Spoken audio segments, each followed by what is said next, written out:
আদাব, নমস্কার। আমি ডাক্তার গৌতম দত্ত। দত্ত হোমিও কেয়ারের পক্ষ থেকে আপনাদের সকলকে আবারও স্বাগত জানাচ্ছি নতুন আরেকটি ভিডিও দেখার জন্য।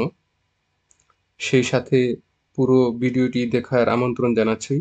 আশা করছি শেষ পর্যন্ত সাথে থাকবেন। আজকের আলোচনার বিষয় শ্বেতপদর বা সাদা স্রাব বা লিউকোরিয়া। তো এই সমস্যাটি বর্তমান বাংলাদেশের যে প্রেক্ষাপট, সেই প্রেক্ষাপটে দেখা যায় যে মহিলাদের এই শ্বেতস্রাবটি একটি কমন বা সাধারণ একটি সমস্যা হয়ে দাঁড়িয়েছে। প্রায় ৭০ থেকে ৮০% বলা যায় বা তারও বেশিও হতে পারে যে মহিলাদের এই শ্বেতস্রাবটা থাকে এবং এই সংক্রমণটা হচ্ছে। তো এটা মূলত কি কারণে হয় এই ধরনের যদি আলোচনা করতে চাই, লক্ষণ, ভিডিওটি অনেক বড় হয়ে যায়। অনেকেই বলেন যে ভিডিওটি ছোট করার জন্য। তো এক্ষেত্রে মূলত সাধারণভাবে আমি বলি যেটা আসলে বিভিন্ন সংক্রমণের কারণে হতে পারে। এছাড়াও দেখা যায় যে হরমোনের যদি পরিবর্তন হয় সেটার কারণেও হতে পারে, পুষ্টিহীনতা সেই কারণেও হতে পারে এবং অপরিষ্কার অপরিচ্ছন্ন থাকার কারণেও এটা হওয়ার সম্ভাবনা থাকে। তো এই ক্ষেত্রে আমরা যে মেডিসিনগুলা এখানে আমরা হোমিওপ্যাথিতে দেখি, অসংখ্য মেডিসিন এই হোমিওপ্যাথিতে এই শ্বেতস্রাব বা শ্বেতপদরের জন্য আছে। সেই অসংখ্য মেডিসিন থেকে আমি সবচাইতে প্রযোজ্য এবং গুরুত্বপূর্ণ ৪টি মেডিসিন এখানে অন্তর্ভুক্ত করেছি এবং আমার এই চিকিৎসার অভিজ্ঞতায় আমি দেখেছি যে এই ৪টা মেডিসিন সবচাইতে বেশি পরিমাণে আসে এবং এইগুলার ফলাফলও খুব ভালো এবং স্থায়ীভাবে নিরাময় লাভ করা যায়। তো চলেন প্রথমে আমি কি মেডিসিনটা এখানে অন্তর্ভুক্ত করেছি সেটা দেখে নিই। ৪ নাম্বারে যে প্রথম মেডিসিনটা আমি যে এখানে অন্তর্ভুক্ত করেছি সেটা হচ্ছে সিপিয়া। তো সিপিয়া মেডিসিনটা মূলত হচ্ছে যে একটা শীতকাতর একটা মেডিসিন। এটা প্রথম শ্রেণীর একটি শীতকাতর মেডিসিন। আর এই সিপিআর রুগী আমরা কিভাবে চিহ্নিত করব সেটা হচ্ছে যে তার যে পদর স্রাবটা থাকে বা স্রাব থাকে সেটা ঘন থাকে এবং স্বচ্ছ সাদা থাকে। অর্থাৎ স্বচ্ছ একদম সাদা থাকবে কাচের মতো, মানে এই পাশ থেকে ও পাশ হাতে নিলেও দেখা যাবে এরকম। হলদে বা সবুজ রঙের দুর্গন্ধযুক্ত যদি স্রাব থাকে, এই স্রাবে এটি হচ্ছে মহৎ একটা ওষুধ হচ্ছে এই সিপিয়া। তো প্রচুর পরিমাণে পানি বা জলীয় দুর্গন্ধযুক্ত স্রাব সহ যোনিদেশে যদি চুলকানি থাকে, তো এক্ষেত্রে আমরা সিপিয়াটা বিবেচনা করতে পারি।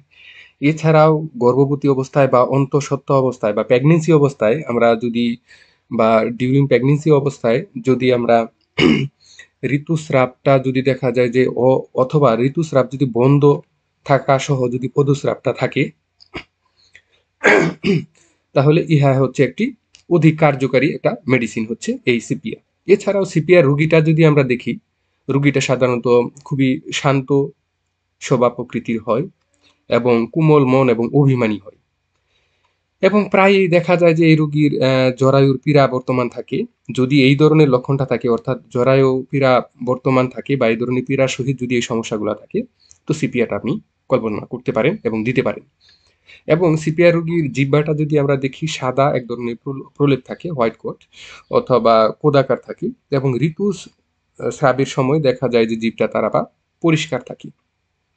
তো এই হচ্ছে এই সিপিয়া। এছাড়াও আমি আরেকটি বিষয় এখানে বলে রাখি যে সিপিয়া রোগীটা সাধারণত কিছুটা পুরুষ আঙ্গিক, তার যদি দৈহিক গঠনটা দেখি এবং শ্যামলা বর্ণের যে সকল ব্যক্তি আছে তাদের ক্ষেত্রে সবচেয়ে বেশি উপযোগী এবং কার্যকরী একটা ওষুধ হচ্ছে এই সিপিয়া।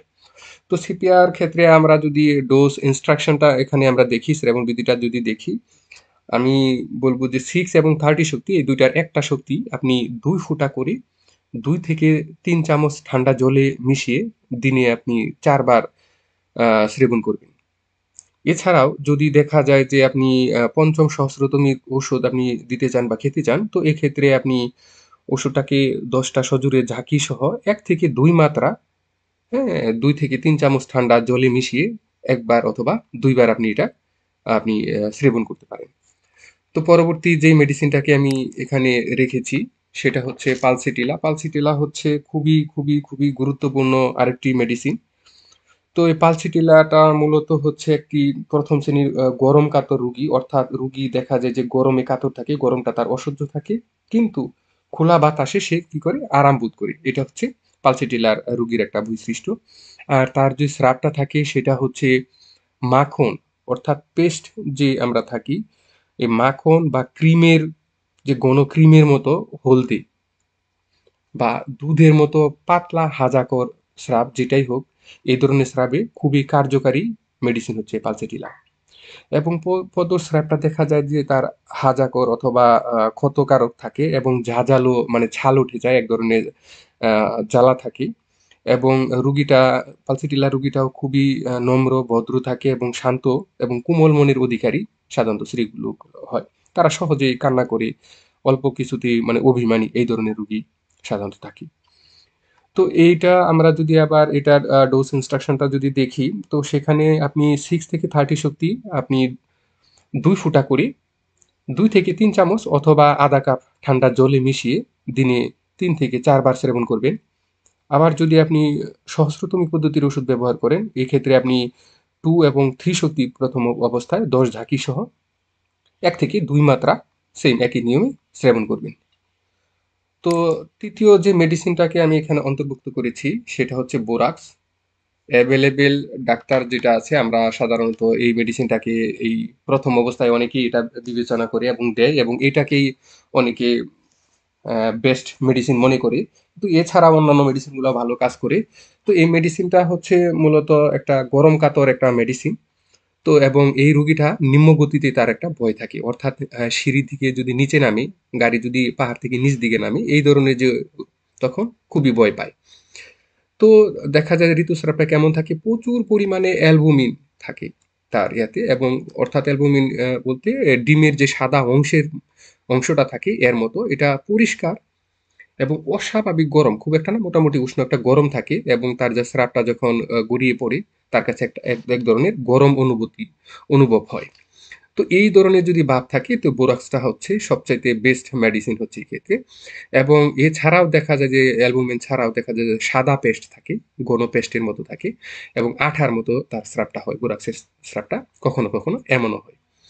এবং ঝাঁঝালো, তারও ঝাঁঝালো এবং ছাল উঠে যায়। এবং আরেকটা বিষয় দেখা যায় যে 2 ঋতুর যে মধ্যবর্তী সময়, অর্থাৎ 2টা ঋতুর যে মধ্যবর্তী সময়, সেই সময়ে তার স্রাবটা হয়, এই ধরনের পদস্রাব হয়। এবং ভ্রমণকালে, অর্থাৎ হাঁটা চড়ায় বা ভ্রমণকালে তার যদি এটা বৃদ্ধি পায়, এবং নিম্ন গতিতে তার বই থাকে, যেটা আগে আমি বলেছি। আর এটার শ্রেবণ বিধিটা যদি আমি দেখি, 6 থেকে 30 শক্তি সেম একই নিয়মে আপনি 5 বার, 4 থেকে 5 বার সেবন করতে দিবেন। এছাড়া যদি আপনি 50 সহস্রতম ওষুধ ব্যবহার করেন, আগের নিয়মে একমাত্রা আপনি সেবন করতে দিবেন। এছাড়া আমি পরবর্তী যে মেডিসিনটাকে এখানে অন্তর্ভুক্ত করেছি সেটা হচ্ছে ক্রিওজোট বা ক্রিওজোটা। তো এই ক্রিওজোট মেডিসিনটা হচ্ছে মূলত একটা শীতকাতর মেডিসিন। এবং ক্রিওজোটের রুগীর আর একটা সমস্যা থাকে, তার সাথে হচ্ছে যে প্রস্রাবের পীড়াটা থাকে। আর ঋতুস্রাবের আগে পচা দুর্গন্ধযুক্ত এবং ক্ষতকারক স্রাব সহ জুনি কপাটে চুলকানি থাকলে এটা হচ্ছে একটা উৎকৃষ্ট মেডিসিন হচ্ছে এই ক্রিওজোট। তো ক্রিওজোটও দেখা যায় যে কাপড়ে হলদে দাগ পড়ে তার, এবং পদস্রাবে আহ, সহ যে রুগী থাকে, তার রুগীর যে নিম্নাঙ্গ থাকে, অর্থাৎ নিচের যে লয়ার যে লিম্ফ থাকে বা পদদ্বয় থাকে, পা থাকে, সেগুলো অত্যন্ত দুর্বলতা বোধ করে। যদি এই ধরনের লক্ষণ থাকে, তো এক্ষেত্রে আমরা ক্রিওজোটটা ব্যবহার করতে পারি। তো প্রিয়জোটের ক্ষেত্রে সবচেয়ে বেশি যে বিষয়টা আমাদেরকে লক্ষ্য রাখতে হবে, যে সেটা হচ্ছে তার স্রাবটাতে পচা দুর্গন্ধযুক্ত এক ধরনের স্রাব থাকে, এক্ষেত্রে ক্রিওজোটটা হচ্ছে, এবং ক্ষতকারক বা হাজাকারক অবস্থায় থাকে, সেই ক্ষেত্রে ক্রিওজোটটা হচ্ছে বেস্ট মেডিসিন। তো এই ক্ষেত্রে আপনি ক্রিওজোটটাকেও আপনি 6 থেকে 30 শক্তি একই নিয়মে আপনি 4 ঘন্টা অন্তর অন্তর আপনি সেবন করতে দিতে পারেন, অর্থাৎ দিনে 4 বার আপনি দিতে পারেন বা 5 বার সেবন করতে দিতে পারেন। এছাড়া সহস্রতমী পদ্ধতি আগের মতোই আপনি 1 থেকে 2 মাত্রা সেবন করতে দিতে পারেন।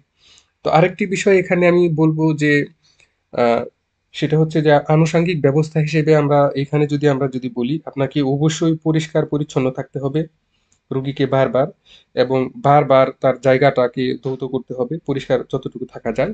এছাড়াও আপনি হোমিওপ্যাথিতে ক্যালেন্ডুলা মাদার টিংচার অথবা হাইড্রাস্টিসকেন মাদার টিংচার আছে, সেগুলা সাথে পানিতে মিশিয়ে বাহ্যিক ব্যবহার করতেও দেওয়া যেতে পারে। এছাড়া রুগীকে যেই বিষয়টাকে এক্ষেত্রে সবচাইতে অ্যাভয়েড করতে হবে সেটা হচ্ছে তার বাহিরের যে সকল খাবার, জাঙ্ক ফুড যেটা আমরা বলি, সেই খাবারটাকে তার পরিত্যাগ করতে হবে এবং সেই সাথে সাথে যে পরিষ্কার পরিচ্ছন্নতার সাথে সাথে বেশি করে পানি পান করতে হবে, আয়রন এবং ক্যালসিয়ামযুক্ত খাবার খেতে হবে। আর মাংস, ডিম এবং রসুন, পেঁয়াজ, ঝাঁঝালো যে সকল খাবার আছে সেই সকল খাবার তাকে পরিহার করতে হবে। তো আজকের আলোচনা এই পর্যন্তই। আজকের আলোচনাটাই যদি ভালো লাগে তো আমার চ্যানেলটিকে সাবস্ক্রাইব করবেন এবং অন্যকে দেখার সুযোগ করে দিবেন লাইক কমেন্টের মাধ্যমে। এবং পরবর্তী আবার আরেকটি ভিডিও দেখার আমন্ত্রণ জানিয়ে আপনাদেরকে সুস্বাস্থ্য কামনা করে শেষ করছি। ধন্যবাদ সকলকে।